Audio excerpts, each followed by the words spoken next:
Hello Bookish friends, welcome to my second top 5 books of 2023 video. In this video I'm going to talk about my top 5 surprising books that I've read in 2023. Those books are not the best books that I've read or my favorite books. However, I really liked those books and I was not expecting to like them as much as I did. I was pleasantly surprised when I read those books. So let's see which books pleasantly surprised me the most.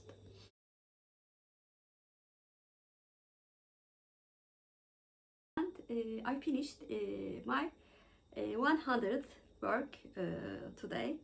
And I achieved my Goodreads goal. I listened to a science fiction short story classic, which was called The Tunnel Under the World by Frederik Pohl. In this short story, we follow a man who one day wakes up to which seems like a normal day. However, there are some brands that he does not recognize. Although he's suspicious, he thinks that it's a new campaign. However, the next day, he wakes up to the same calendar day. He seems to be the only one remembering it. And he tries to investigate what is really happening all around him. I really did like how focused this science fiction short story was. And impressed by how good it was structured in such limited words. For the twist at the end, maybe more experienced science fiction reader would guess it. However, it was quite a surprise for me. So I gave the short story The Tunnel Under the World by Frederik Pohl an 8 out of 10.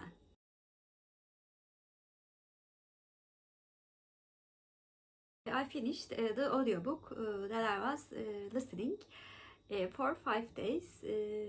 Be Still My Vampire Heart by Kerrelyn Sparks. I read this book as a part of my body reading the Love at Stake series with Amy at Sobek.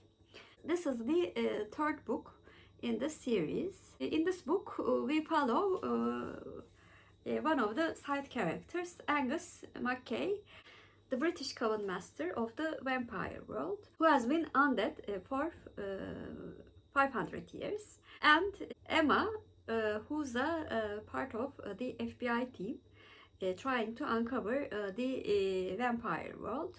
And when Angus becomes aware of the activities of Emma as the vampire slayer, he tries to convince her to stop these attacks because she would certainly be killed by the more powerful evil vampires.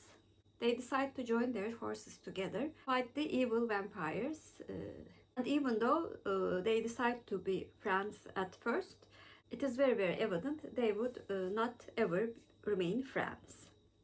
Up until 3 months ago, if anyone said that I would have a crush on a character who's a male vampire, I would have laughed and said that it is not possible. However, this series really changed my view about the genre of urban fantasy. The first 2 books in the series were very humorous, and the romances were quite decent.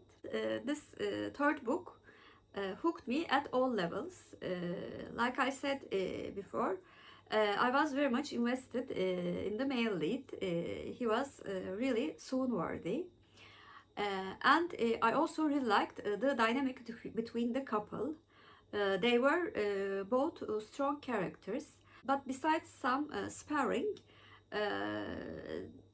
they chose not to compete with each other.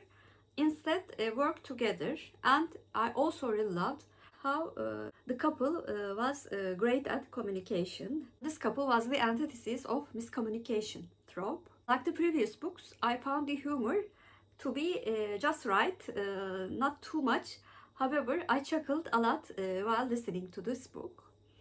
I can say that this book pleasantly surprised me, and I'm so glad that we made a decision to body read this series together with Amy. I want to thank her for helping me to get over my negative bias about vampire books. Overall, I gave this very pleasantly surprising book, Be Still My Vampire Heart by Kerrelyn Sparks, an 8 out of 10.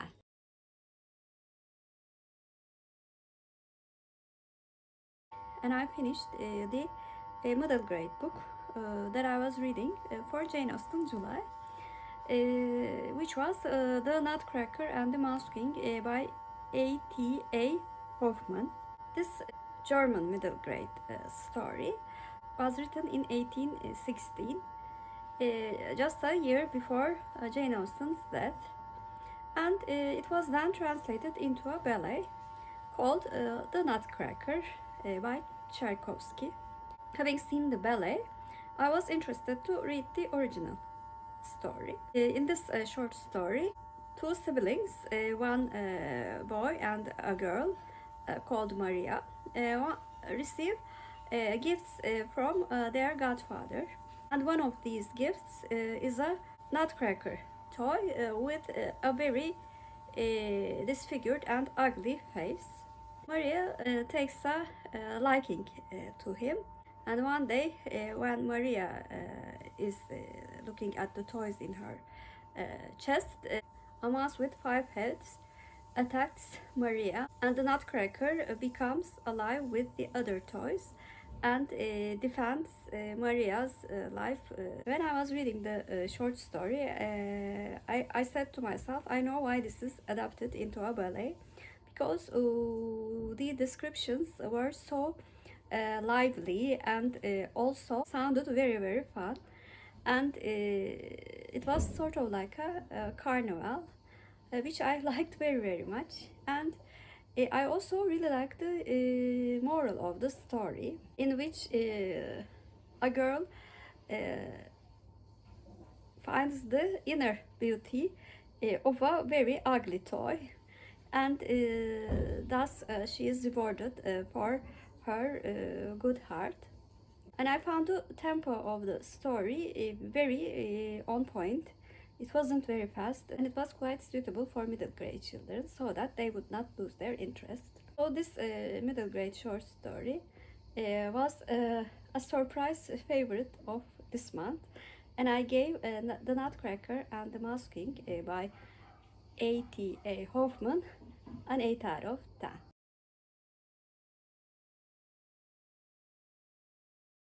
I finished the first book that I was reading for March Mystery Madness, which was Bir Katilin Güncesi by Kim Yong-ha.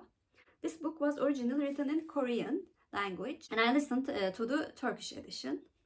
In this short book, we follow the thoughts of a man who has been a serial killer in the past, but now has Alzheimer's disease. In this jumble of thoughts, we follow his pursuit of a serial killer who has very recently emerged, and he suspects that that serial killer is going to kill his adopted daughter. Listening experience of this book was very interesting and a very fulfilling experience for me, because I knew that I was in the mind of a unreliable narrator, but I had no idea how unreliable he was. He claims that he does not feel any guilt towards his past actions, but his guilt was felt all throughout his thoughts. Being in the mind of an Alzheimer's patient is always interesting, because you realize while the narrator has no idea that he is not making any sense, when he clearly has no idea that his mind is playing tricks on him. I mean, he knows that he has that disease, but he is so sure about some of the things that we know it's not true. Although we gradually came to solve the plot twist, I really liked the way that he solved this puzzle like we are in a labyrinth. So overall, I was very impressed by how the story was structured. However, the emotional side of this story was very weak, and I failed to feel any emotion towards any of the characters. I did not even pity our narrator. That's why, although I loved how the book was structured, I gave Bir Katilin Güncesi, The Diary of a Killer by Kim Yong-ha, an 8 out of 10.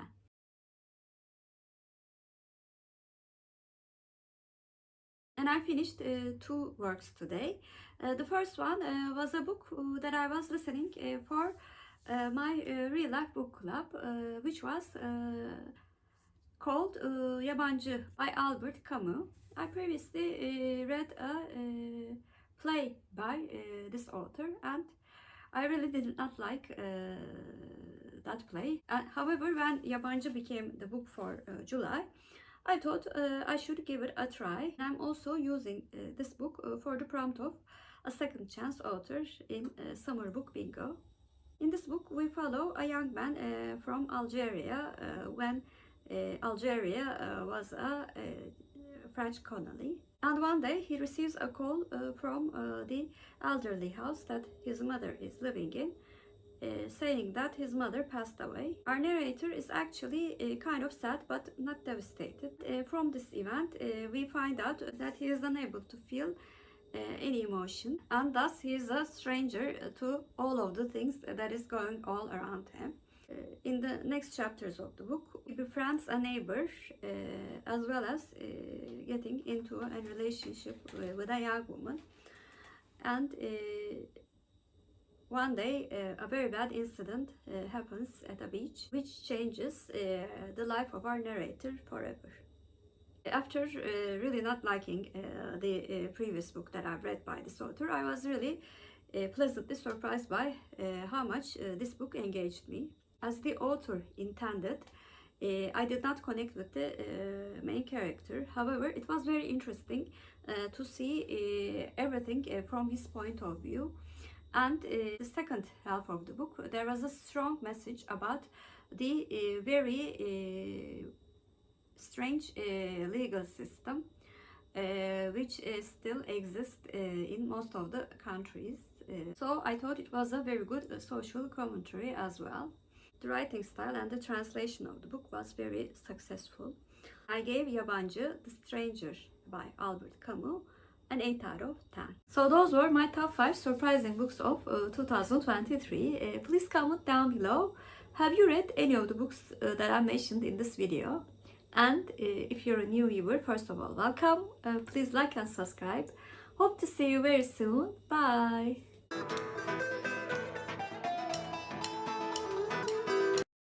As for Turkish word of the day, I'm going to choose tunnel. Tunnel means tünel in Turkish, and tünel is our Turkish word of the day. Have a good day.